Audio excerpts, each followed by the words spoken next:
اسلام میں پہلی پوائنٹ کیا ہوا؟ تجارت کی بہت زیادہ فضیلت ہے۔ دوسری بات، اسلام میں تجارت کے کچھ احکام ہیں۔ ایک حکم تو وہی ہے جو کامن پوری دنیا میں، ایمانداری سے تجارت کرو، یہ تو گورا بھی مانتا ہے، ایمانداری سے تجارت کرنی چاہیے۔ رسول اللہ صلی اللہ علیہ وسلم نے فرمایا ایماندار تاجر قیامت کے دن پیغمبروں کے ساتھ ہوگا۔ کتنی بڑی فضیلت ہے۔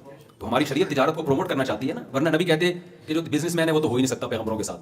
وجہ کیا ہوتی ہے؟ اس کا نقصان ہوتا ہے، مسلم قوم دنیا میں پیچھے چلی جاتی۔ تو ایمانداری تو یہ تو کامن چیز ہے۔ ملیشیا اور اس جیسے کئی کنٹریز ایسے ہیں جن میں اسلام آیا ہی اس لیے کہ جب صحابہ اور عرب تجارت کرتے تھے سمندری، تو ان لوگوں نے ان کی ایمانداری کو دیکھ کر اسلام قبول کرنا شروع کیا۔ تو یہ ہمارے اسلاف تھے۔ ہمارے نبی صلی اللہ علیہ وسلم مارکیٹ میں جاتے، آپ صرف زبان سے نہیں بتاتے، آپ عمل سے بھی ان کو موٹیویٹ کرتے۔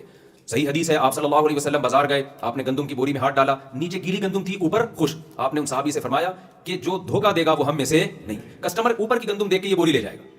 اور یہ تجربہ ہمیں سبزی منڈی کراچی میں بہت دفعہ ہوا۔ ہم سیبوں کی پیٹی لے کر آئے، اتنی خوبصورت پیٹی، جب گھر جا کے کھولا تو اس پہ شکر ادا کیا کہ بس سیب نکل آئے اندر سے، گلے سڑے، ورنہ بم نکل جاتا کیا کر لیتے بھائی ہم، کوئی پتہ نہیں ہوتا کراچی کے حالات کا۔ تو وہاں تو ہم اس پہ خوش ہوتے ہیں، بے شک گلے سڑے نکلے لیکن کوئی بم نہیں نکلا، کچھ اور نہیں نکلا اس میں سے۔ تو یہ ہمارے ہاں دھوکہ ہے۔ چائنا سے خاتون نے مجھے بتایا، پاکستانی خاتون تھیں، کہ ایک چائنیز مسلمان ہوا، تو کہتی ہے میں نے اس سے شادی کر لی، چلو جی اسلام قبول کیا ہے، بہت اخلاص سے اس نے اسلام قبول کیا تھا۔ جب اس کا معذرت کے ساتھ پاکستانی تاجروں سے ٹاکرا ہوا ہے، اس نے اسلام کو چھوڑ دیا۔ اس نے کہا بھی تمہاری کتابوں میں کچھ اور لکھا ہوا ہے اور پریکٹیکلی کچھ اور۔ تو یہ ہمارا امیج، ایک صحابہ اور ہمارے اسلاف تھے، ان کو دیکھ کے لوگ اسلام قبول کرتے تھے، اور ایک ہم ہیں کہ ہم کو دیکھ کے لوگ اسلام سے دور بھاگتے ہیں۔ ایک حکم تو کامن ہے کہ تجارت ایمانداری کے ساتھ، یہ تو غیر مسلم بھی کہتے ہیں، مسلم بھی کہتے ہیں۔ قرآن میں ویل للمطففین، تباہی ان لوگوں کے لیے جو ناپ تول میں کمی کرتے ہیں، اپنا حق پورا لیتے ہیں، جب حق دینے کی باری آتی ہے تو اس میں ڈنڈی مارتے ہیں۔ آپ کو پتہ ہے شعیب علیہ السلام کی قوم کو کیوں تباہ کیا گیا؟ کہ وہ کسٹمر کو دھوکہ دیتی تھی وہ۔ تو شعیب علیہ السلام نے فرمایا کہ انی اراکم بخیر، تم قحط زدہ لوگ نہیں ہو، سب کے پیٹ بھرے ہوئے ہیں، تو کیوں تم قوم کے ساتھ دھوکہ دیتے ہو، تجارت میں دھوکہ کیوں دیتے ہو؟ پھر اللہ نے پوری قوم کو تباہ کر دیا۔ الحمدللہ سیالکوٹ کے تاجر اور ہم سب کے پیٹ الحمدللہ اللہ نے بھرے ہوئے ہیں۔ یہاں تو پائے اتنے کھائے جا رہے ہیں کہ ہمارے ایک دوست گجرا والا آئے، انہوں نے کہا یار یہ ساری پائے تو یہ لوگ کھا جاتے ہیں، بھینسیں اینٹوں پہ کھڑی ہوتی ہیں، کس پہ کھڑی ہوتی ہیں، یہ پاؤں جاتے کہاں ہیں؟ تو اللہ نے ہمیں اتنا رزق دیا ہے تو ہم دھوکے سے اجتناب کریں، بچیں ہم دھوکے سے۔ دوسرا حکم یہ ہے تجارت کا کہ غیر مسلم اور مسلم کی تجارت میں کچھ اور فرق بھی ہے۔ اسلام نے کچھ پابندیاں لگائی ہیں۔ مثال کے طور پر سود حرام ہے، آپ تجارت میں کوئی ایسا طریقہ اختیار نہیں کر سکتے جس میں آپ انویسٹ کر کے اسپیسیفک ایک اماؤنٹ، مشروط اماؤنٹ، آپ کو اس سے غرض نہ ہو کہ کیا بزنس کر رہا ہے، اس کو کتنا پروفٹ ہو رہا ہے، بھائی مجھے ہر مہینے اس انویسٹمنٹ پہ اتنا پیسہ چاہیے۔ سود کے حکام میں یہ حرام ہے۔ غرر حرام ہے، غیر یقینی طور پر جو خرید و فروخت ہوتی ہے، کہ اس کی میں ڈیٹیل میں جاؤں گا بات لمبی ہو جائے گی۔ اور اسی طرح قمار، جوا جسے کہتے ہیں، وہ حرام ہے۔ یہ تین پابندیاں تو وہ ہیں جو بالکل اس کی تو کوئی گنجائش ہو ہی نہیں سکتی اسلام میں۔ اسی طرح قبضے کے حکام ہے، لا تبیع ما لیس عندک، نبی صلی اللہ علیہ وسلم نے فرمایا جو چیز تمہارے پاس نہیں ہے آگے بیچو مت۔ بیچنے کا وعدہ کر سکتے ہیں، بیچ نہیں سکتے۔ جیسے فارورڈ سیل، آپ نے یہ اصطلاح مجھ سے زیادہ جانتے ہوں گے کہ ایک چیز آپ کے پاس ہے ہی نہیں اور آپ ڈن کر دیتے ہیں آگے، میں نے تمہیں بیچ دی، اس نے خرید لی، حالانکہ وہ بھی آپ نے خریدی نہیں ہے۔ ایک چیز کا آپ رسک نہیں اٹھا رہے، زمان نہیں اٹھا رہے اور آپ آگے فروخت کر دیتے ہیں اس کو۔ یہ کچھ احکامات ہیں۔ تو آپ کی یہ ذمہ داری ہے کہ دیکھیں جب نماز پڑھتے ہیں تو پہلے مسائل سیکھتے ہیں نا، یہ ایسے ہی کھڑے ہو جاتے ہیں کہ بس جیسے چاہو پڑھتے رہو، پہلے سیکھتے ہیں، کوئی کتاب پڑھتے ہیں، مسجد کے امام صاحب سے، مولانا صاحب سے، قاری صاحب سے رابطہ کرتے ہیں۔ نکاح کے بعد طلاق کے حکام لوگ پوچھ رہے ہوتے ہیں، اول تو طلاق دینے کے بعد ہی پوچھ رہے ہوتے ہیں، پہلے نہیں پوچھ رہے ہوتے، دینے کے بعد پوچھتے ہیں کہ ہو گئی کہ نہیں ہو گئی۔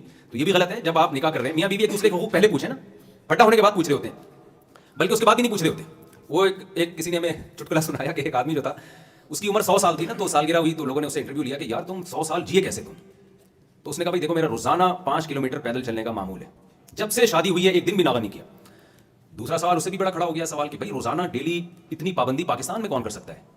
یعنی ہم تو پنکچوئل نہیں ہے نا بہت سارے کاموں میں، تو تم نے ڈیلی 5 کلومیٹر تم نے پابندی سے واک کر کیسے لی؟ کہتا ہے بھائی میری شادی جب ہوئی نا تو دلہن سے ایگریمنٹ ہوا کہ جب بھی ہمارا پھڈا ہوگا، جھگڑا ہوگا، جس کی غلطی ہوگی وہ معافی بھی مانگے گا اور 5 کلومیٹر پیدل بھی چلے گا۔ تو جب سے میری شادی ہوئی ہے ڈیلی پھڈا ہو رہا ہے، آخر میں ہی معافی مانگتا ہوں اور آخر میں ہی 5 کلومیٹر چلتا ہوں۔ اب سوال پیدا ہوا کہ ٹھیک ہے جی آپ تو چلو 5 کلومیٹر پیدل چلتے ہیں تو ٹھیک ہے، لیکن بھابھی کی بھی تو 95 سال عمر ہو چکی ہے، وہ بھی زندہ ہے ابھی تک، ان کی صحت کا راز کیا ہے؟ اس نے کہا بات یہ ہے کہ میں ڈیلی 5 کلومیٹر چلتا ہوں، میری بیگم مجھے دیکھنے کے لیے 5 کلومیٹر چلتی ہے کہ چل بھی رہا ہے کہ نہیں چل رہا، یہ میرے پیچھے 5 کلومیٹر چلتا ہے کہ نہیں چلتا۔ تو یہ کیا میں کس پہ سنا رہا تھا، یہ لوگ اصل بات ہی رہ گئی۔ ہاں کوئی بھی کام کریں نا تو بیگم کو بھی کیسے کنٹرول کرنا ہے، بیگم نے شوہر کو کیسے کنٹرول کرنا ہے، پہلے سیکھ لیا کریں۔ تو ہر کام اسی طرح تجارت بھی جب کی جائے گی تو پہلے اس کے کچھ احکام سیکھے جائیں گے۔ میں 1 منٹ میں بس بات کمپلیٹ کرتا ہوں۔ دیکھیں مسئلہ یہ ہے کہ میں نے یہاں حافظ احمد صاحب سے ایک دفعہ رابطہ کیا کہ بھائی میں تاجروں میں ایک ورک شاپ کروانا چاہتا ہوں، ہمارے پاس اور بھی علماء ہیں، ہم اس ورک شاپ میں تجارت کے موٹے موٹے احکام تاجروں کو بتائیں گے، اور ہمارا اس میں کوئی فیس نہیں ہے، کوئی خرچہ نہیں، اپنے خرچے پہ آئیں گے، اپنے خرچے پہ جائیں گے، تاجروں سے کوئی چندہ بندہ بھی نہیں مانگیں گے، کچھ بھی نہیں۔ وہ تاجر لوگ ڈر رہے ہوتے ہیں کہ پتہ نہیں یار یہ لیبل تو آپ نے دیکھا ہوگا نا، بسوں میں ایک آدمی چڑھتا ہے، نماز روزے کے فضائل بیان کرتا ہے، آخر میں کہتا ہے یہ گلے کو صاف کرتی ہے، صرف قیمت صرف 5 روپے، ٹھیک ہے نا۔ تو میں نے ان سے کہا کہ بھائی ہم آئیں گے اور تجارت کی 2-3 ورکشاپ کروا کے ان کو تجارت کے موٹے موٹے قرآن و سنت کی روشنی میں مسائل تاکہ حلال حرام میں فرق کریں. تو یہ اور بھی کئی جگہوں پر ایسی کوشش کی ہم نے, لیکن جو رپورٹ آئی نا وہ یہ کہ تاجر ڈرتے ہیں کہ یہ مولانا لوگ ہم سے ہمارا بزنس نہ چھڑوا لیں کہیں. وہ ڈرتے ہیں کہ یار اسلام میں ایسی پابندیاں کہ ابھی تو ہمیں پتہ نہیں ہے, ہم کما رہے ہیں, پتہ چلا انہوں نے فتویٰ دے دیا یہ بھی حرام ہے, یہ بھی حرام ہے, یہ بھی حرام ہے, تو ہم تو روڈ پہ آ کے بیٹھ جائیں گے, سوسائٹی میں سروائیو بھی نہیں کر سکیں گے. تو ایسا بالکل بھی نہیں ہے. آپ کو پتہ ہے عمران خان نے کیا کہا تھا, سب سے پہلے آپ نے گھبرانا نہیں ہے. تو مولوی کو دیکھ کے آپ نے گھبرانا نہیں ہے, نہ اس کے سر پہ سینگ ہوتے ہیں, نہ وہ فتوے لگا رہا ہوتا ہے, یہ آپ کی کوئی غلط فہمی ہو گئی ہے. جہاں اسلام نے تجارت کے ایک طریقے کو ناجائز کہا وہیں اس کا آلٹرنیٹ بھی بتا دیا ہے.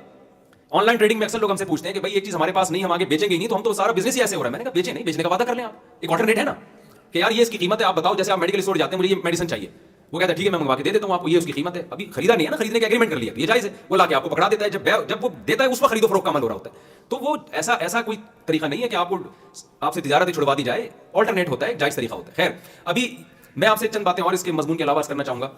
دیکھیں یہ تو میں نے آپ کے سامنے کچھ بات عرض کی ہے کہ اسلام میں تجارت کی فضیلت ہے اور کچھ اسلام میں تجارت کے احکام ہیں. ایک حکم تو پوری دنیا میں کامن ہے, بھائی دھوکہ نہیں دینا, ایمانداری سے تجارت کرنی ہے. دوسرا حکم کیا ہے, تجارت کے مسائل آپ نے سیکھنے ہیں. تو یہ عزم کرتے ہیں کہ نہیں کرتے؟ مولویوں سے لوگ صرف اپنے مطلب کی باتیں پوچھ رہے ہوتے ہیں, وہ باتیں جو ان کے اگینسٹ جا رہی ہوتی ہیں وہ نہیں پوچھ رہے ہوتے. تو وہ اگینسٹ نہیں جائے گی, آپ کی تجارت میں انشاءاللہ اور زیادہ سدھار پیدا ہو جائے گا اور آپ کو اطمینان ہو جائے گا کہ میں حلال ہی کما رہا ہوں.